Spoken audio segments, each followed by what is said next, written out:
Magandang buhay. Hello and welcome to all the wonderful, beautiful, and blessed people of God. Good afternoon. Welcome to our blessed and glorious Sunday service today. Here again at the Blessed Home of the Kisons. Again and again, we can't thank them enough, for their utmost generosity and unrelenting hearts to our TGIF family. And we're hoping and praying that, Brother Ray and Sister Anna are still enjoying well in their short holiday. And God will surely bless them and their wonderful children all the more. We thank Brother RJ, Sister Rhea, and Brother JR, and of course Sister Yana for their continued support and work in this ministry of our Lord Jesus Christ. Certainly God will bless the whole family abundantly. And of course, to our whole family at TGIF who are always there to encourage, to support this ministry of our Lord Jesus Christ. Thank you so much. I love you all with the love of our Lord.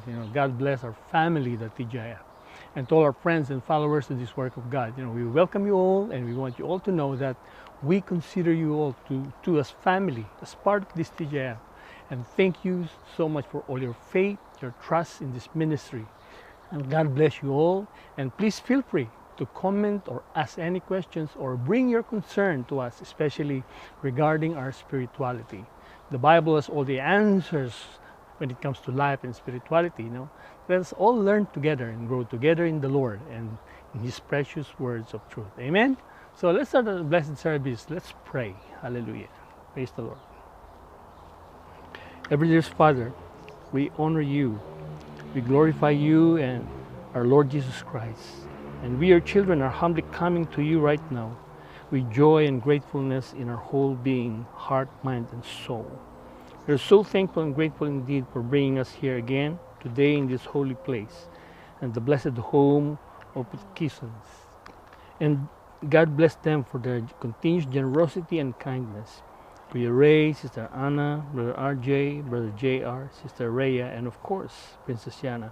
Father, thank you so much for enabling us all here today that we may worship, glorify, and fellowship with you and with our Lord Jesus Christ. Together with all our brothers and sisters who are with us today, so with those joining us online all over the world, we lift them up all to you, God. Also to our extended families, so with TGIF family in Kenya, led by Pastor Dennis and the rest of the elders there. Father, unite our hearts, our minds and soul as we always pray, worshiping and honoring you with everything that we do. Let your Holy Spirit have His way and to lead us, Lord. We pray for anointing and salvation. We pray and lift up to you all our brothers and sisters who are physically sick right now, our dear Sister Lita and others, Lord. We ask, Father, in the most powerful healing name, the name above all names of Jesus Christ our Lord, our healer, that you grant your miracle healing to our dear Sister Lita, Sister Christine, Sister Anna, Sister Annie, Brother Ray, Brother Jay, Brother Dave, and even to myself, O God, and to all your children in this family that needs your powerful healing. Take away all our infirmities and diseases, our sicknesses. Take them all away, O God. We cancel and reject all that Satan is using to persecute us. Thank you, Father, and we claim it in Jesus Christ's most precious healing name. We say Amen. We also pray for deliverance for our brethren who are being deceived and bound by the devil. Take away all evil spirit of idolatry, covetousness, carnality, greed, materialism, envy, sexual immorality, Lord, rebellion, pride, lying, and unforgiveness. Set them all free from the devil's trap and deception, Father, and that they can go back to the light, your beloved Son, our Lord and Savior, Jesus Christ. And as we gather here, we sincerely believe that you're truly in our midst. And we pray for anointing and wisdom, that for your humble servant, Pastor Sorina, who will share your most precious words today, O God, that she may share it rightfully and powerfully. Let your truth be revealed. Take away everything that doesn't glorify you, Lord. And may these precious righteous words will become our ultimate guidance as we walk and serve you all the days of our earthly lives, while waiting for your wonderful return. And again, thank you, O dear Father, for the wonderful and blessed place you've provided for us. Help us to build that place, bringing honor and glory to you and to your Son, our Lord and Savior, Jesus Christ. May you be glorified in this wonderful place, O Lord, and may all the things that we'll do today will glorify and magnify you mightily as well. Thank you, dearest Father. Thank you so much. You're so good and faithful. And all this we ask and pray in the most precious and wonderful name of our Lord and Savior Jesus Christ, and all the children of God shout, Amen. Hallelujah.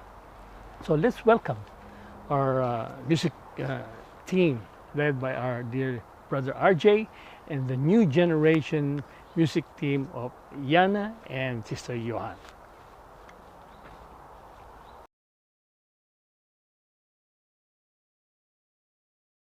1, 2, 3, go!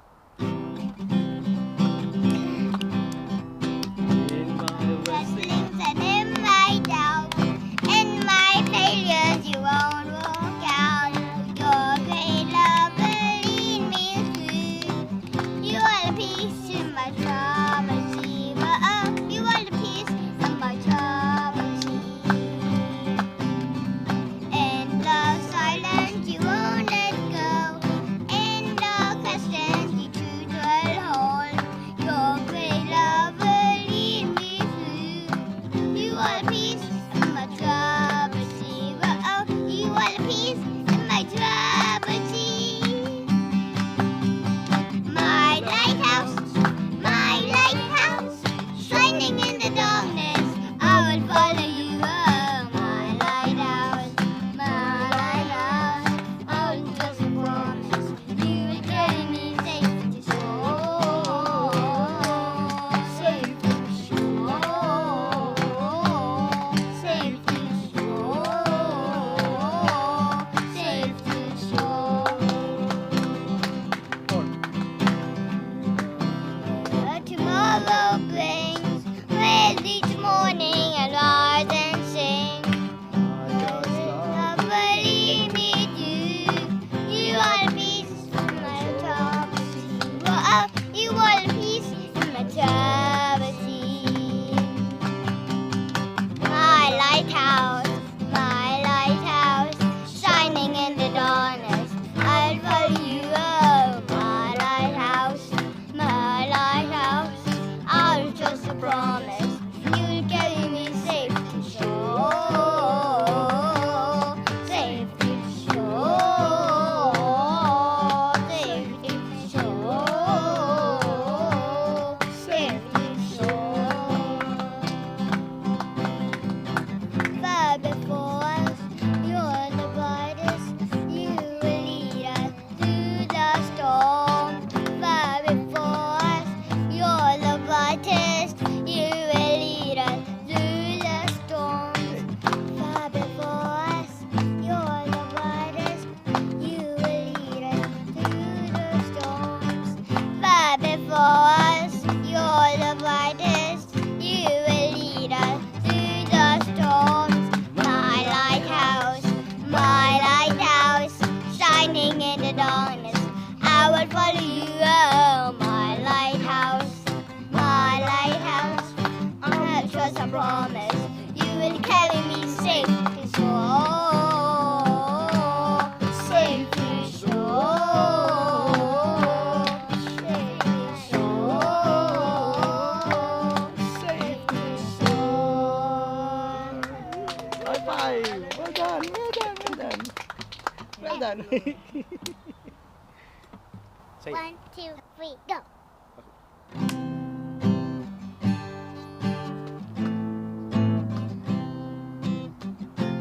I think know the whole song. Seek ye first the kingdom of God and His righteousness, and all these things shall be added unto you. Alleluia.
I heard you, Johan. Well done. Well done. Hallelujah.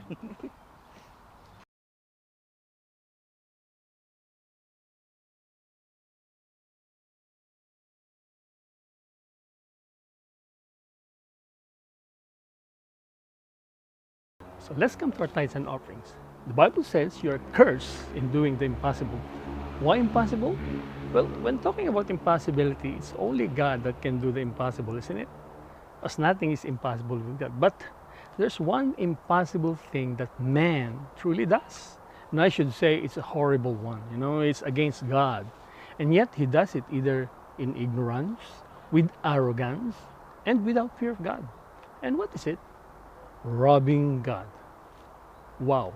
Is it really possible to rob God? It's not, isn't it? Now let me just explain the very basic way of normal robbery. To rob is to get something that belongs to somebody, like snatching or stealing.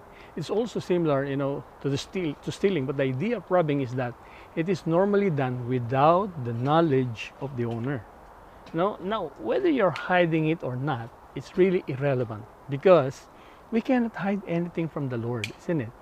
That's why I say it is so impossible to rob God. That is why God sarcastically asks, will a man rob God? Can man really rob God? Impossible. But to make my point, what man is really doing is foolishly. Robbing God is not giving what truly belongs to him. Basically, it's not material robbery or anything of money, but you are robbing God of the honor and reverence that is due to him. As Malachi 3:8 said, will a man rob God? Yet you have robbed me. But you say, in what way have we robbed you? In tithes and offerings. That's what the Lord says. As a true Christian believer, you should know by now that tithes belongs to God. It is very holy to him, period.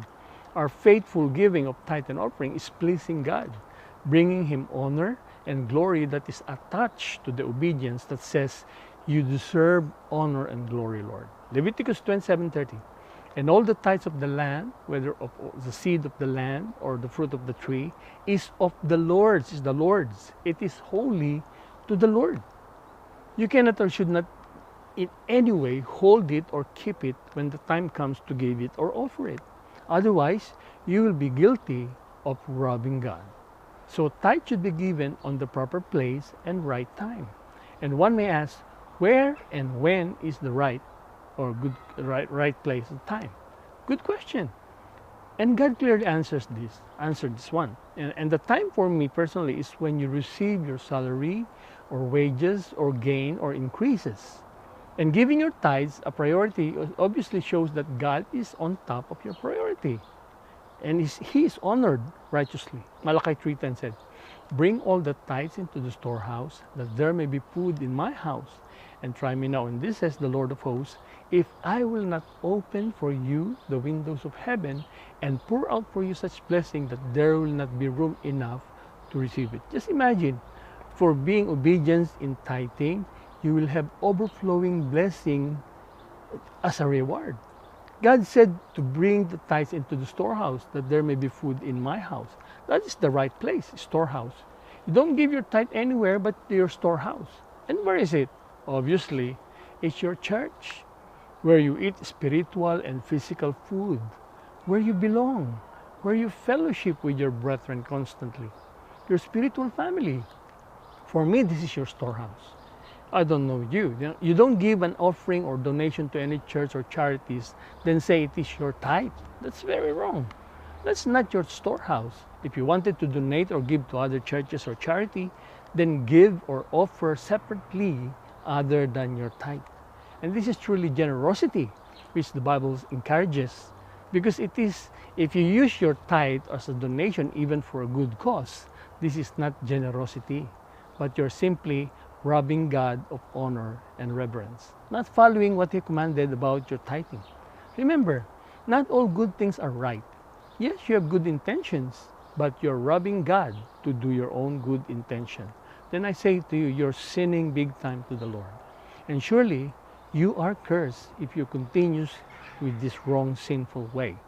It is God's word, not anybody else, And as I always say, God has the right standard, place, and time for everything, including tithing.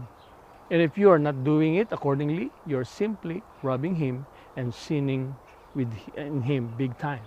Remember, a rightful giving of tithes and offerings simply shows how do we honor, how do we revere and trust God.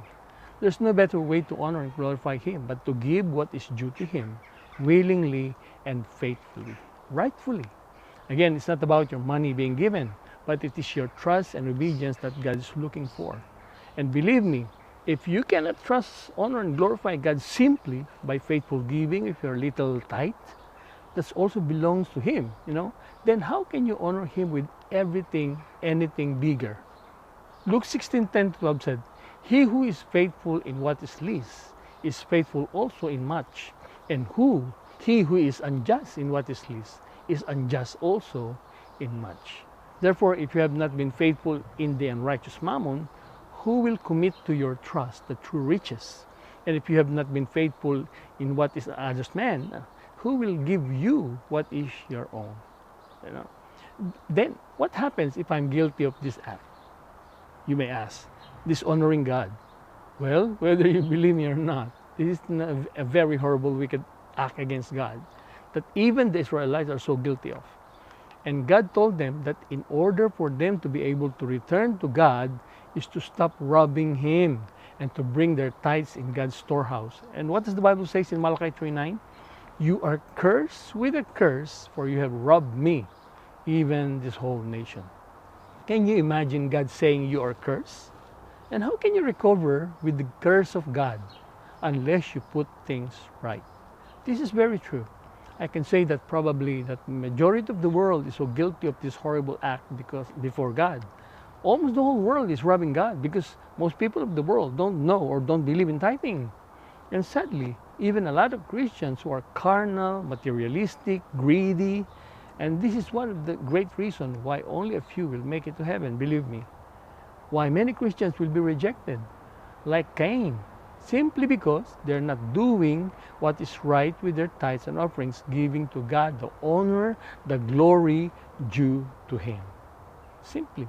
Many Christians thought that tithes and offerings is not a big deal to God, and I can say this, they are very, very wrong.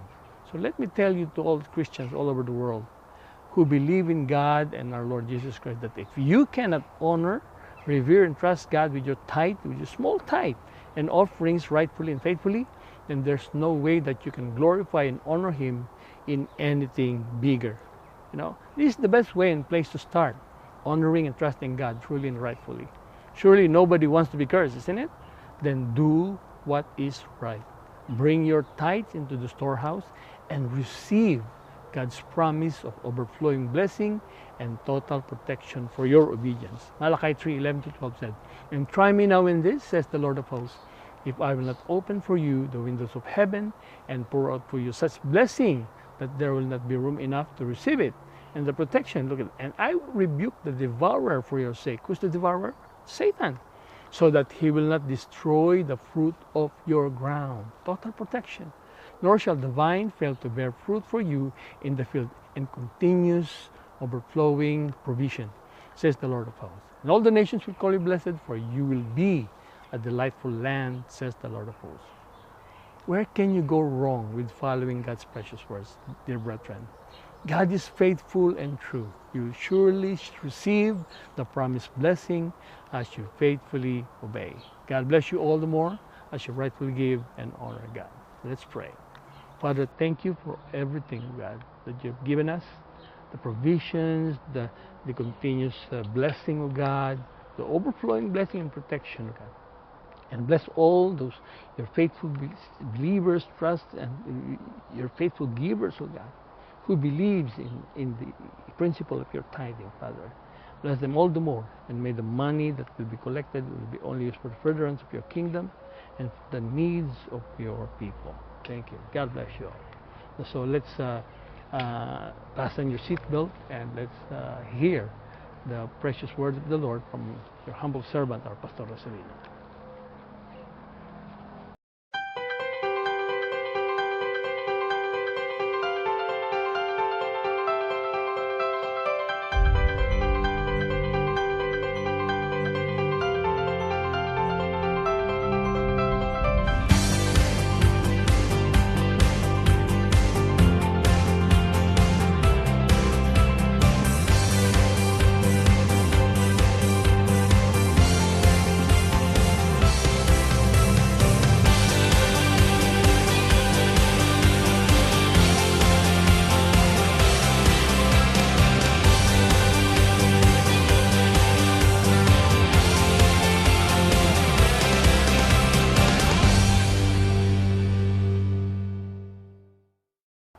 Hello, magandang buhay to everyone. Thank you for joining us in this blessed Sunday.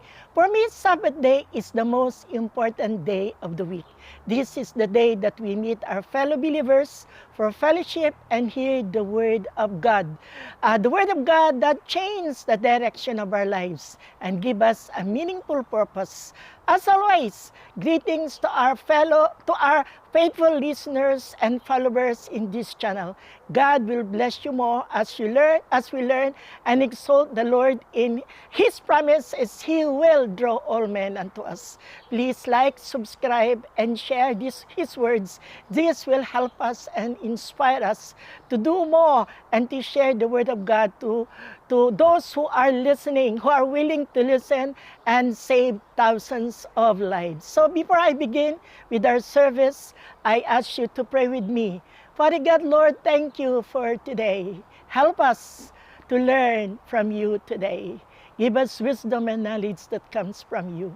Thank you, God, that you said, not by might, nor by power, but by your Spirit. Spirit of the living God, speak to every heart that listens today for your glory and purpose. In Jesus' name, amen, amen.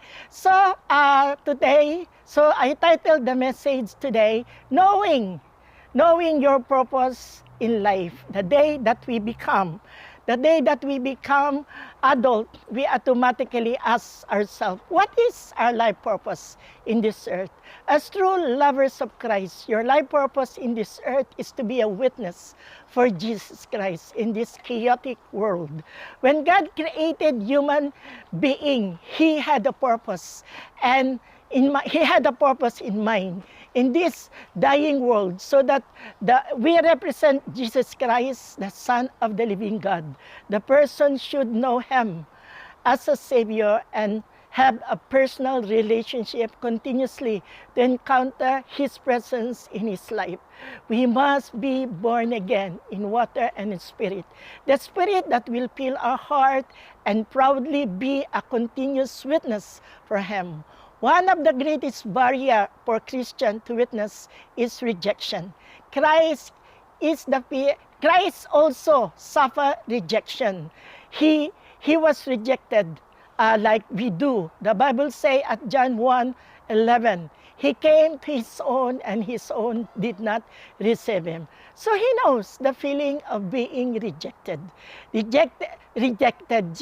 Rejection doesn't stop Him going from villages to villages, preaching the good news of the gospel, because His purpose is to fulfill the will of the Father who sent Him in this dying world. At Matthew 5:13-16, you are the salt of the earth, but if the salt loses its flavor, how shall it be seasoned? It is then good for nothing but to be thrown out and trampled under the foot by men. You are the light of the world. A city that is set on the hill cannot be hidden, nor they light the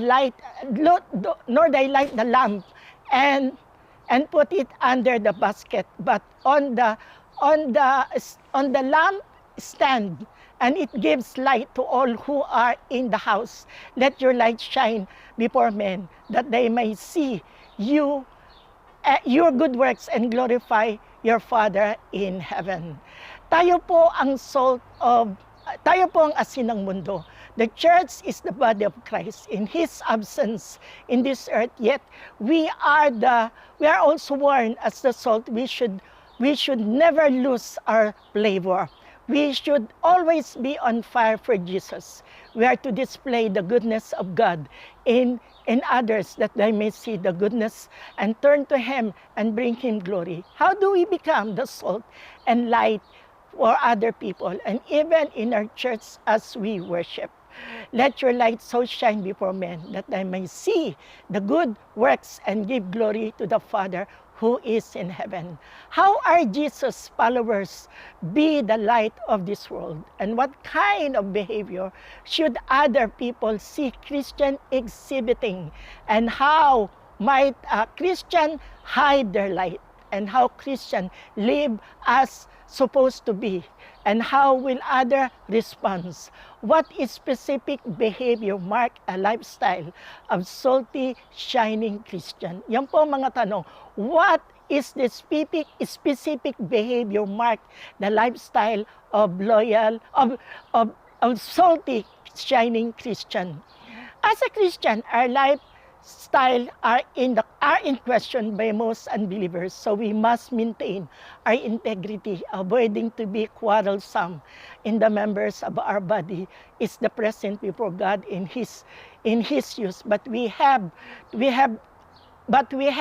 lost our saltness when we are no longer able to we are no longer be able to use by God. We want to be vessels that God uses. Evangelism with gentleness, leading them and explaining what the Bible says. At John 14:6, Jesus said, I am the way, the truth, and the life. No one comes to the Father except through me. You will be surprised. Some people might never heard about Jesus. They're so spiritually blind. Many pray that the Holy Spirit, always pray that the Holy Spirit lead us to witness to others. We also need to prepare our own seed bed of faith. To do this, we must need to plow the soil through daily humble prayer and asking for the strength and forgiveness. At Exodus 9:16 it says, but indeed for this purpose I have raised you up, that you might show my power in you, and my name might be proclaimed in all the earth. God, all through scriptures is zealous for His name to be known and be proclaimed. His power and love, grace and might to be seen in all the earth. So this should drive us in praying. God declared He has purpose He had a purpose for all of us, telling Pharaoh through Moses, I raise you up for the very purpose that I may display my power in you, that my name might be proclaimed in the earth. That's the main purpose of God through us. His name will be glorified and exalted, that He will draw all men unto Him. Ephesians 2:10. For we are His workmanship, created in Christ Jesus, for good works, which God prepared beforehand that we should walk in them. In the light of this verse, it teaches us that we are God's masterpiece, created in Christ Jesus for a divine purpose, which is to engage in good works to glorify our Creator. These good works are not basis of our salvation, but rather they are the natural outflow of transformed life in Christ. Works God prepared for us to do start with the praise, for we are God's handiwork. The work connect with this that presided, especially the facts that we have been saved by grace. At Ephesians 1:11, it says, in Him also we had obtained an inheritance, being predestined according to the purpose of Him who worked all things according to the counsel of His will. He redeemed us from the slavery of sin and forgave us all our sin. And He also revealed to us who had been made His children by grace through faith. The glorious redemption, it is Christ we find out who we are and what is our purpose living in this earth. Long before we have heard Christ and got our hope up, He had His eyes upon us. Overall, He had His eyes upon us and designed us for His glorious living.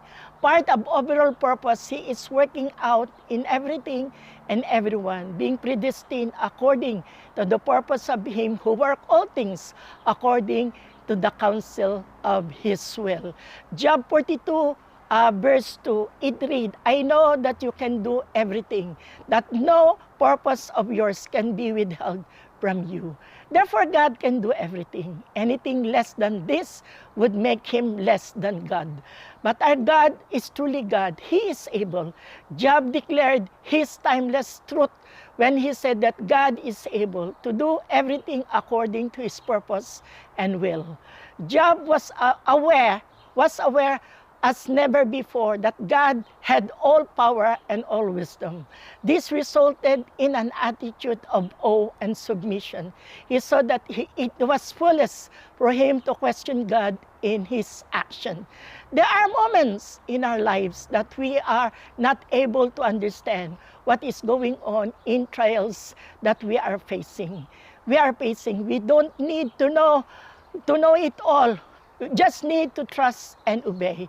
Job found himself in such a situation that even though he was a righteous man, Satan brought about tribulation and persecution in Job's life. At Isaiah 46 verse 10, declaring the end from the beginning and from ancient times things that are not yet done, saying, my counsel shall stand, and I will do all my pleasure. God is telling the people to stop using their futile human effort to fight a battle bigger than themselves. They are to stop striving to win and turn to our Lord and let him take his place in the situation. God speaks to us through his word. And one of the best way to sense his presence is to get into his word and ask his Holy Spirit to guide you into better understanding of it. When you get into the word of God, and when we speak it, and when it speaketh audibly, you will sense his power and his presence. We can have tremendous courage in our God when we understand and remember who he is and what he does. At Jeremiah 29, verse 11 and 13, for we know the thoughts I think towards you, says the Lord, thoughts of peace and not of evil, to give you future and a hope, that you will call upon me and go and pray to me, and I will listen to you, and you will seek me and find me when you search for me with all your heart. Believers love this verse because we can find encouragement in throughout that God has good intention for them even in the midst of suffering. They are heartened when they experience that God hears their prayer. We must seek him with all our heart to find him in our intimate relationship with God. There is so much there that we can experience and learn about him. God wants us to experience him in a deeper way and know about his ways so that we can experience more his love and goodness in our lives. In order to really find God, this verse is saying that we must seek him with all our heart. We cannot casually try to seek God little there, here and there, and expect really to find him. We must dive in and seek him with everything we had in order to really find him and get to know him. This type of seeking doesn't happen on Sunday at church only. This doesn't even happen if you only open a Bible once a week. This happens when you lay aside other things and place all your focus in finding him, that you really get and that you will really get a breakthrough. Psalm 139, 13, 16, it reads, for you had formed my inward parts. You cover me in my mother's womb. I will praise you, for I am fearfully and wonderfully made. Marvelous are your works that my soul knows very well. My frame was not hidden from you when I was made in secret and skillfully wrought in the lowest part of the earth. Your eyes saw my substance being yet unformed, and in your book they all were written, and the days fashioned for me, when as yet there was none of them. You have covered me in my mother's womb. This beautifully explains that the Lord is the originator, the owner of the little life within the womb. God's supreme wisdom and in human life, God had held us in his hand since we were in our mother's womb. And he holds us in his hand today and will continue to hold us in his hand today, tomorrow, and the next day. And we owe our existence to him because of his humble life. Because of this humble life, both before and after birth is sacred. The unborn child is not simply a tissue to be discarded by the mother's discretion. Even though he is God, he is of God, of great and wonderful works. He sees you and loves you because you were even before you even born. He has given great thought and care unto you who you are. He created you and made in his wonderful image. For we must be forever, for that we must be forever grateful. Romans 8, verse 28, 31. And we know that all things work together for good to those who love God, to those who are called, who are called according to his purpose, for whom he foreknew, he also predestined to be conformed in the image of his Son. He might be that he might be the first among many brethren. Moreover, whom he predestined, this he also called. Whom he called, this he also justified. Whom he justified, this he also glorified. What then shall we say to these things? If God is for us, who can be against us? This verse offers incredible encouragement to Christians in this side of this earth. Though we face trials and difficulties and suffering, in this suffering, this verse reminds us that God is for us, and clearly assuring a believer that no matter what the circumstances, there are many two qualifiers for God to be working all things together for our own good. What is his purpose? His purpose is that we might be conformed in the image of his Son. This is also remind us that although sin and Satan are powerful, God is more powerful. He is able to redeem and restore anything for our good and his glory. All things may not be good, but God can and will use all things for good. What the devil meant for evil, God will turn it around for our own good. At John 16:33, it reads, "These things I have spoken to you, that in me you may have peace. In the world you have tribulation, but be of good cheer. I have overcome the world." The Apostle John is confirming the inner peace and victory Christ gave to his followers who rely on him when he faced trials and tribulation. Jesus knows we cannot overcome on our own. He assures us peace and victory at last in times of tribulation. Knowing and believing that Jesus Christ overcome the world, we can maintain our joy and peace in this dangerous and uncertain world. Jesus tells us to take his yoke and will be easy, that his burden is light. We can see that at Matthew 11:30, that's the reference. But nowhere does he promise that there will be no external trouble from the fallen world in which we live, for that God won't design for us to some refining fire for our good and his glory. Our Master and Savior suffered greatly in the hands of evil men in this life. We deal with the trials of sickness, tragedy, troubles, and violence. That's part of being Christian. The Bible says that when we are persecuted, we are blessed. Amen?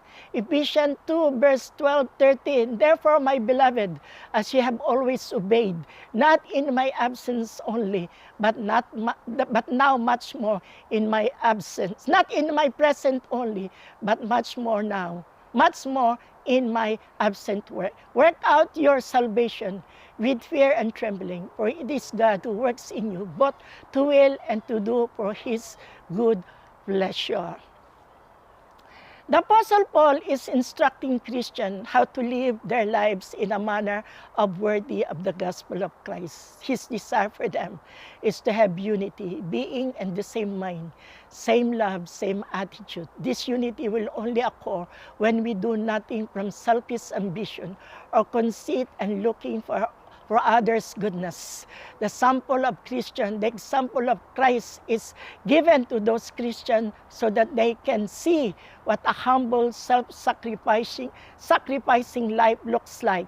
Jesus sacrificed himself for the sake of all by living humble, self-sacrificing life. Father God exalted him to the highest place of glory and honor. And the example of Christ is to lead us to do the same. We are to live a humble, sacrificing lives. And by doing so, God had promised to reward us with eternal weight of glory. It is with this example of Christ in mind that Brother Paul gave us the instruction in Philippians, God works in the life of believers. In the life of believers to accomplish His purpose. The outworking of His good pleasure and work kindly comes from enabling power, working us who believes in Him. In other words, He equips us to do His will, which bring Him much glory and us great satisfaction. As I close, Philippians 1:6. Being confident of these things, that He who began a good work in you will complete it until the day of Jesus Christ. So our justification before God, being made right before God through faith in Jesus lead us to sanctification from God, meaning He has begun a process in each of our lives as His sons and daughters. For all who have trusted in Jesus, Paul knew that when God begins a good work in a new believer's life, He will mostly certainly bring it to completion, which is why He declared, He who began a good work in you will complete it until the day of Jesus Christ. God is a merciful God. He is a lover of our soul. He wants you to make it to heaven. Our God is perfect. He does not get stuck in His ways. God began a good work in us from the point of salvation. His intention for us is to inherit the kingdom. As true lovers of Christ, our life purpose in this earth is to encourage and lead as much people in the kingdom of heaven. Be your life purpose to be a fisher of men for the glory of God. Amen. Hallelujah. Yes, be your life purpose to be a fisher of men for the glory of God. Amen. I hope you're blessed. Yes, let us be a fisher of men for the glory of God. Let's pray. Father God, Lord, thank you for your word today. Yes, Lord, help us to witness for you in this dying world. In our, Father God, Lord, in our weakness, make us strong. In our shortcoming, forgive us. Help us, Father God, Lord, to look at you, the author and finisher of our faith. Help us, Father God, Lord, that in trials and tribulation, that we are strong in you. Knowing, Father God, Lord, the joy of the Lord is our strength. Father God, Lord, we give you praise. We give you glory and we give you honor. Bless your people today. In Jesus' name, amen, amen.